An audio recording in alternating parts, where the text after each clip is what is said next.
안녕하세요. 김성겸 목사입니다. 산돌 성경 읽기에 오신 여러분 환영합니다. 오늘은 시편 116편에서 120편까지의 내용 살펴보겠습니다. 시편 116편은 죽음의 위기에서 구해주신 하나님께 감사하는 시편입니다. 1절, 2절은 하나님을 향한 신뢰를 고백하고 있고요. 3절에서 6절은 고난에서 구해주신 하나님의 은혜를 회상하고 있습니다. 7절에서 9절은 하나님을 신뢰하며 행하겠다는 다짐의 내용이고요.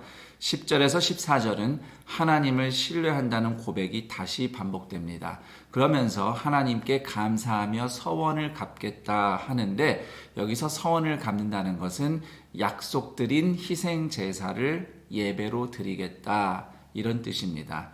그리고 15절에서 19절은 다시 한번 하나님이 자신을 구원해 주신 일을 회고하면서 반드시 성전에서 서원을 갚겠다, 약속된 예배를 드리겠다 선포를 합니다.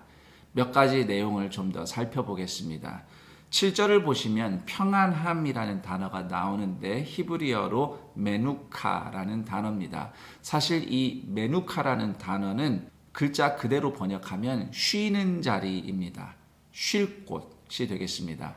그리고 9절 생명이 있는 땅, 히브리어로 아르촛 하카임이라고 하는데요. 단순하게 생각하면 사람들이 살아가는 땅입니다. 바로 이 세상을 의미하는 표현이에요. 발음이 약간은 다르지만 사실상 똑같은 표현인 에레츠 하카임이라는 표현이 이사야서 53장 8절에 등장합니다.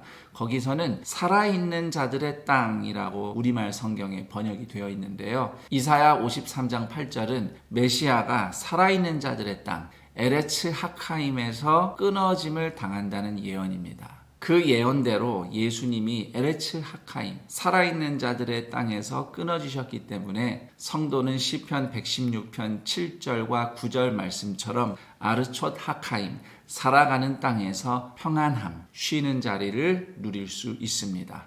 그리고 13절 구원의 잔, 제단의 포도주 등을 붓는 전제와 관련이 있습니다.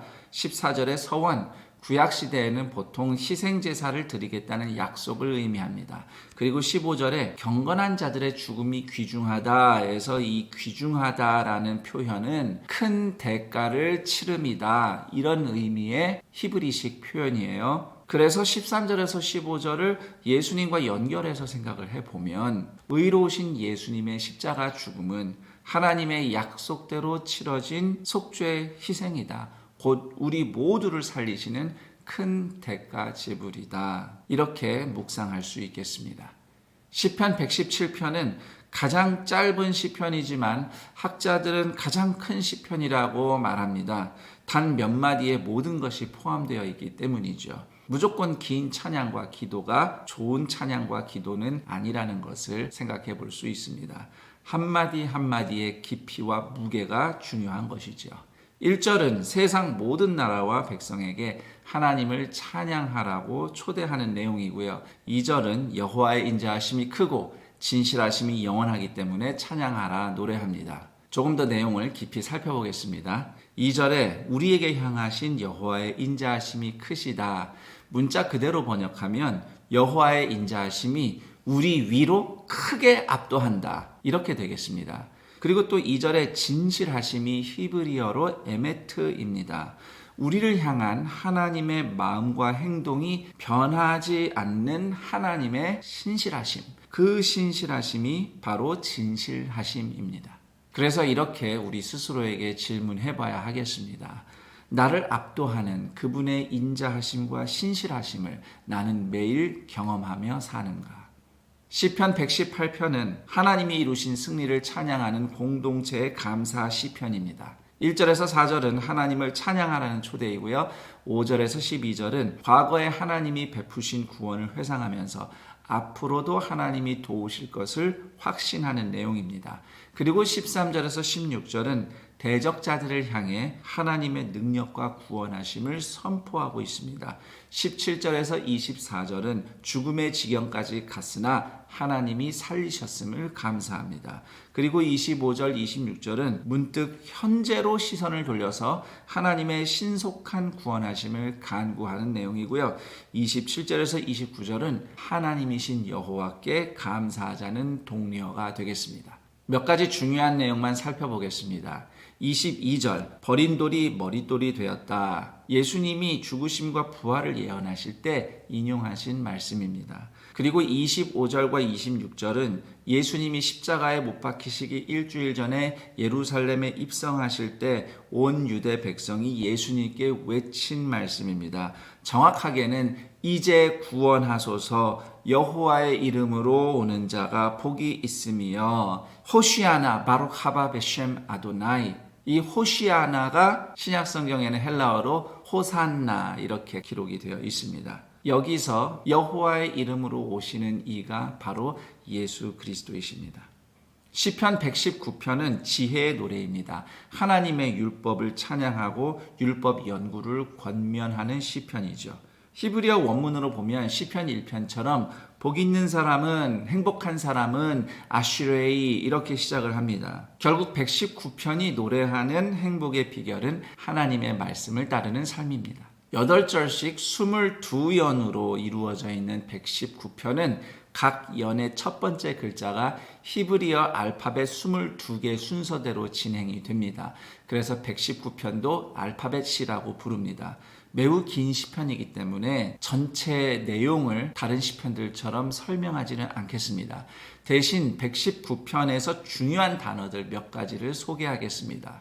시편 119편의 핵심 단어는 말씀입니다. 히브리어로 다바르 또는 이므라 이렇게 표현되어 있어요. 말을 의미하는 기본적인 히브리어입니다. 그런데 이 외에도 하나님의 말씀을 의미하는 다양한 표현이 시편 119편에 나옵니다.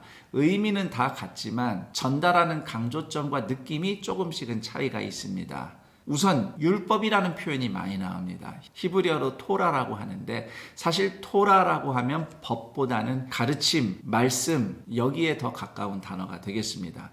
그리고 증거라는 단어도 많이 나옵니다. 히브리어로 에돗이라고 하는데요.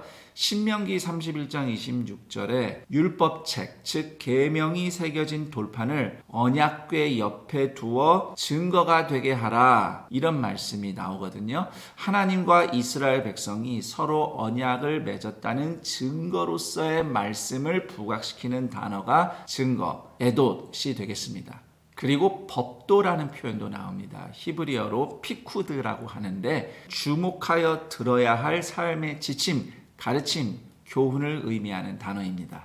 그리고 율례, 히브리어로 호크, 정해진 규칙, 목, 분량 이런 의미가 있는 단어예요. 그러니까 하나님 앞에서 성도가 지켜야 할 선, 성도가 감당할 몫에 대한 지침을 의미한다고 하겠습니다.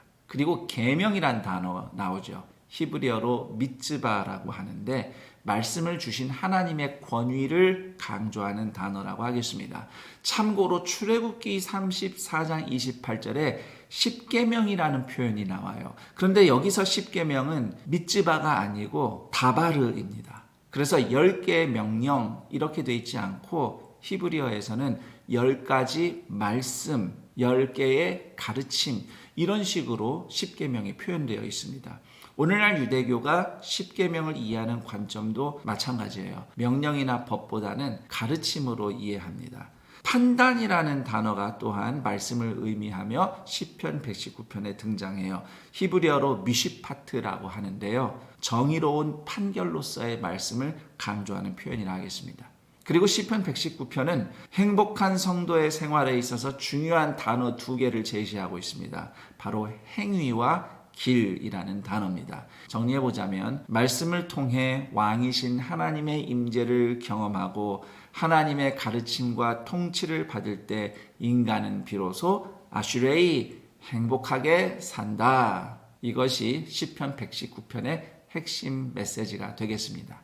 시편 120편은 시편에 수록된 성전에 올라가는 노래들 중 첫 번째 시편입니다. 시편 120편에서 134편까지 모두 성전에 올라가는 노래입니다. 시편 120편은 대적들에게 둘러싸여 고통당하는 순례자의 심정이 표현되어 있습니다. 1절, 2절은 하나님이 응답하셨던 과거를 떠올리며 오늘 나를 건져달라. 특히 거짓된 입술과 속이는 혀에서 구원해달라. 이렇게 기도하는 내용입니다. 3절에서 5절은 자신을 괴롭히는 악인의 말을 화살과 숯불로 표현하고 있습니다. 그리고 6절, 7절은 화평을 구하는 성도에게 시비를 거는 악인들을 고발하는 내용입니다. 몇 가지 내용을 좀 더 살펴보겠습니다. 4절에 로뎀나무, 로뎀이 시궁창이라는 뜻의 단어입니다. 주로 광야에서 자라고요. 가지들이 빗자루처럼 뻗어서 빗자루나무라고 부르기도 한답니다. 로뎀나무 숯이 아주 훌륭하대요. 불을 붙이면 불씨가 3일간 간답니다. 그래서 4절에 거짓말이 로뎀나무 숯불 같다는 표현이 나온 겁니다. 그리고 7절, 나는 평화를 원할지라도 히브리어로만 보면은 그냥 아니 샬롬 이렇게 되어 있습니다. 아니, 나는 샬롬, 평안이다, 평화다. 이렇게 선언하는 것 같은 고백이죠. 비록 성도의 억울한 현실을 말하면서 시편 120편이 갑자기 끝나는 것 같지만 그래도 성도가 나는 샬롬이다 이렇게 고백을 한다면 하나님께 이미 응답을 받은 것입니다. 여기까지 시편 116편에서 120편까지의 내용 살펴봤습니다. 그러면 저는 여기서 인사드리고 다음 시간에 다시 찾아뵙겠습니다. 감사합니다.